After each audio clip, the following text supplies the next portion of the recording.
Жастардың әлеуметтік және тұлғалық дамуына жәрдемдесетін және жастар ұйымдарының қызметіне қолдау көрсету мақсатында жастар ресурстық орталықтары құрылды.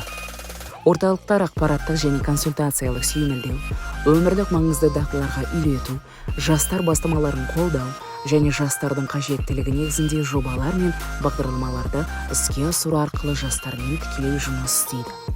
Бүгінгі таңда елімізде соңғы көрсеткіштер бойынша 14-34 жас аралығындағы жастар саны 5,7 миллионға жетті. Ал оларға қызмет көрсететін орталықтар саны республика бойынша 232-ді құрайды. Оның ішінде облыстық 16, қалалық 38, аудандық 166 орталық. Республика бойынша мұндай орталықтарда 3115 қызметкер жастарға қызмет көрсетуде. Орталықтардың негізгі міндеттері келесідей: жастарды жұмысқа тұруға дайындауға, цифрлық сауаттылығын арттыруға, инновациялық және кәсіпкерлік қызметтерін жандандыруға жәрдемдесу. Өтеусіз негізде жастарға психологиялық, консультативтік және заң көмегін көрсету.